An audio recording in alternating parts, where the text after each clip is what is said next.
Hey everybody, this is Grace.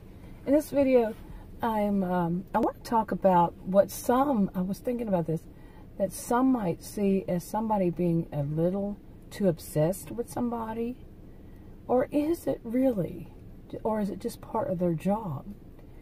Okay, now, it can be a difference whenever somebody, like when you're young, say you're young and, in your teens and maybe even your early, your 20s, and you have a crush on somebody. Okay, and then how long does the crush last? The infatuation, these kinds of things. Personally, I think an infatuation is more about the person who is infatuated. It's like, I thought about this years ago about how the infatuation is the person saying, what can that person do for me? You see? So it's not a good thing. But I don't think it's really good to be infatuated with anybody. Because it's kind of like, infatuated or, just have those kinds of feelings. It's very narcissistic to me. And, I don't think it's healthy at all, because if you're looking at the other human as that is another human, as a person, I don't think a person becomes infatuated with that person or obsessed, the extreme. But they might find that person cute, they might find that person funny, for it to be more about that person and not about what they, like I just said, they can do for you. But anyway, and there are situations where I remember a woman I knew back when I was attending university. I was a graduate student, or was I a graduate student at the time? Because I did both undergraduate, get my bachelor's degree in two fields, psychology and sociology, and went on from there as a graduate student, worked on a master's, earned my master's in sociology, and I worked on a PhD in counseling and developmental psychology. Get all that. I can't remember which time, when it was during what time. I stayed at, for one, I think it was one summer semester, and I was married, and but I stayed there. He went to a different place for his own, or he was still working, I don't know. But I stayed in a dorm. Boy, it was a scary dorm too. The dorm, the elevators. I was on the 17th or 18th floor, and the elevators, I would be with a couple people, and they would get stuck. Oh man, since then, even maybe before that, I've had a thing about elevators, because I had the worst luck on elevators. Almost the worst luck on elevators. One time I was leaving work because I got real sick while at work. Turns out I had pneumonia, and I got stuck on the elevator. It was going up and down, runaway elevator. But anyway, I could go down the wrong road on this story. But there was this woman when I was attending university. She was 51 years old. I remember that. And she had come, the university was in Texas, and she had come from New Mexico, I think. Yeah, New Mexico. And to earn her master's, I can't remember what in. And, I met her, and she was on the next floor down from mine and my roommates, my dorm mates. So we met her, I guess, on the elevator or something, I don't know. And we, became friendly with one another, friends, kind of thing. Anyway, she was 51, and, how you get to know somebody and everything. Well, she told us try to make this briefer, briefer. She told us that her, the man she was going to marry when she was young, went off to some war. I can't remember which one. And it was MIA. Okay, still MIA. And it was many years before. Well, she said that she never married because she still loved him, and she still had those, she was hoping one day he would return, and she did it with her parents, and her elderly parents. And I just remember thinking, wow, that is way too That's just too much to me. That's going too far. That's too obsessed with something and somebody. She, in my view, and I could be wrong, she needed counseling. She needed to move on. She had spent her whole life not even pursuing anything, with another man because of that. It was very sad, okay? Anyway, so, some things like that can, happen. But does it always mean always? I don't like all or nothing thinking. But does it most often mean that the person it's doing something like that, has a crush, whatever, has a problem? Okay. Does it always mean? Now, that's a big question. Anyway, and is that kind of narcissistic or a histrionic? Histrionic behavior is another cluster B along with narcissistic, and they call it borderline personality disorder and antisocial personality disorder, narcissistic personality disorder, and histrionic personality disorder. Yeah, I'm not talking about disorder. I'm talking about behaviors. Okay, then, you can see filed under those. But histrionic, maybe, because whichever one, they're going to get a lot of attention and a lot of sympathy and a lot of, you see what I'm saying? If they tell people that. Now, I didn't have that feeling about her. I just felt like she was depressed. Seriously, I'm not diagnosing her with, depression, but she seemed very depressed and like she just never gotten out of it. So, anyway, I have another example, and this is a guy named Vince, and at the time last year, he was 57. Okay, now this one, I'm doing some videos that are just like rough draft highlights, actual stories, 2 series, and they're just like me talking into a old-fashioned way of doing it, talking into a tape recorder, but I'm using my cell phone. I guess a lot of people do these days, maybe, and it helps me to organize the stories and everything. I've been doing this for years, but they're usually really rough drafts. Okay, but I had an example of this, and it reminded me of those 2 things, and anyway, this guy Vince is 57 in early 2020. Okay, sometime in 2020, and he gets this hypothetical fictional kind of situations. The other ones were not, but the other ones. Okay, and I started off was that he was in his office at the time when at home he had to work from home because Jim, the owner of the company called The Enforcement, they train people, and he told them that everybody, especially senior people, could not be at any of the facilities, the training facilities they had, or the office or anything. They had to work from home, because of what was going on. And plus, it wasn't just that, what was going on in early 2020, starting around here at least.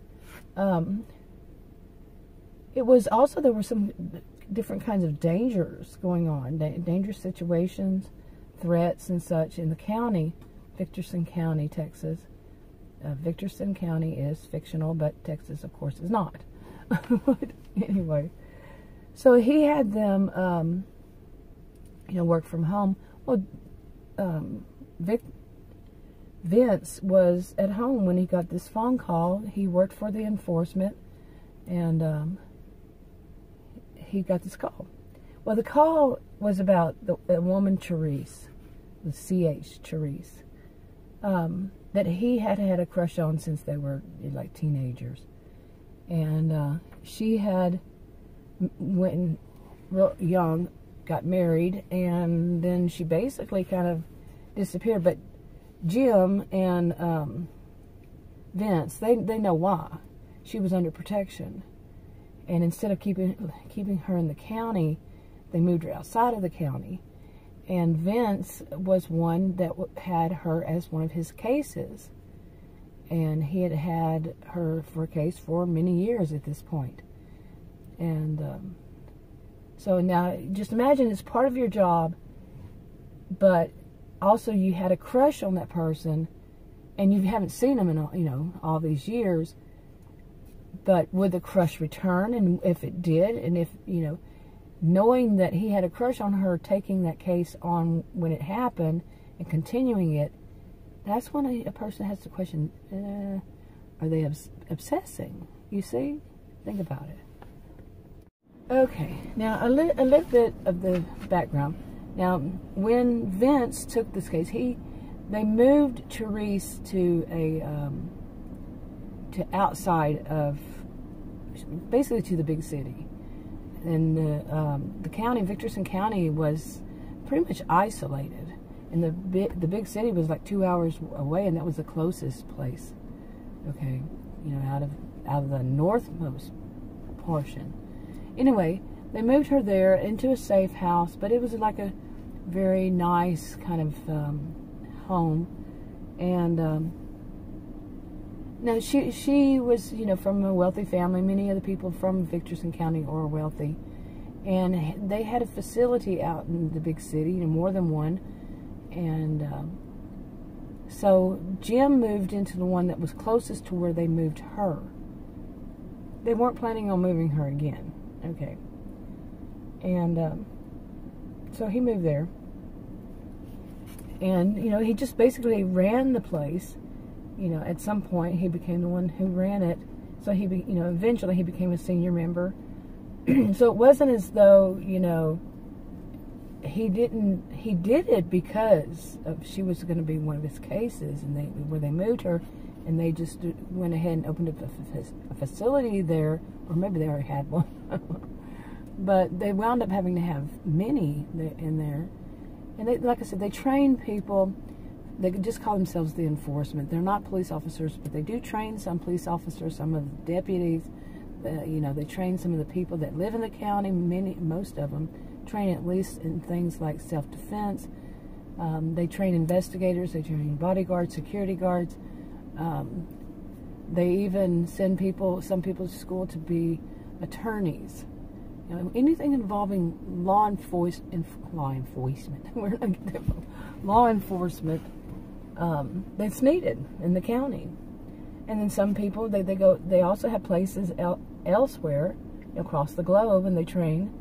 And it started off small, became big. But anyway, Vince is one of them. You know, he was one of them starting off early.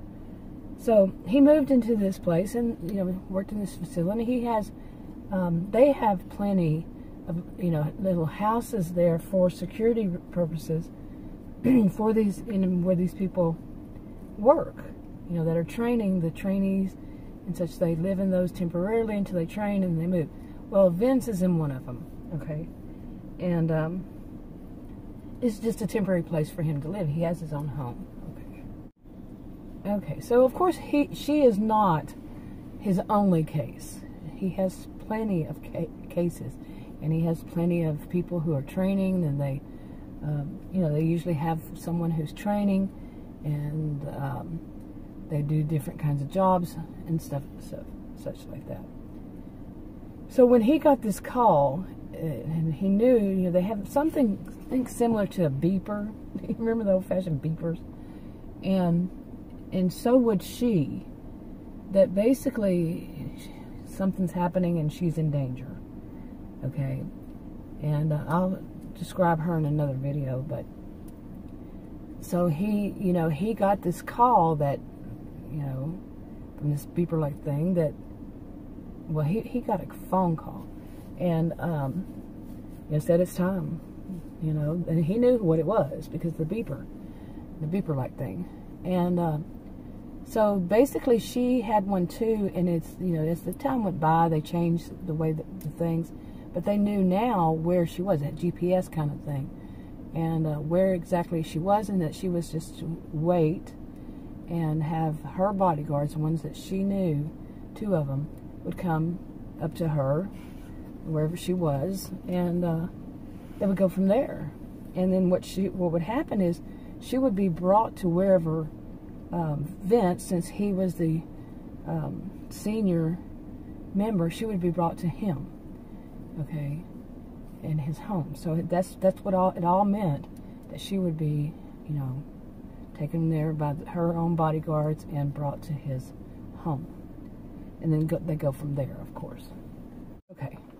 And of course, you know, of course his house, his temporary house, is a safe home temporarily, because he's part of it, and then they would be guarded and all, and then, but what he was going to do was to take her back to the county, away from the big city, back to the county. Now, she knew this. She knew this was the score. She'd known it for, you know, ever since it all happened when she was young. She's no longer really young, and she's around his age, a little younger. And so she knew, you know, and it just so happened that she was out shopping at the time at a mall. And so that's just the part I wanted to get out, this one. Now, if you think about it, like I was saying, if it's your job, and it's just one of his cases, but would you say that he should have let somebody else have the case or not? You know, since he, you know, is it a good thing to be invested in a sense? I mean, it was many years had gone by. He's 57, and it was when they were young, really young. Would it, you know, would that qualify as an obsession or just curiosity to see, you know, or just that sense of, you know, that person from your youth and you want to make sure that they're safe? You see what I'm saying? And sometimes I think some people are, you know, they quickly judge a situation instead of really thinking it can be more than one thing. There are alternatives to what could be going on. But anyway, if you want to hear more, there are more stories. I know these are, like I said, these are rough drafts, and they're rough drafts. But if you want to hear more, subscribe to this channel. If you've made it this far, I'll talk to you on another video. Bye.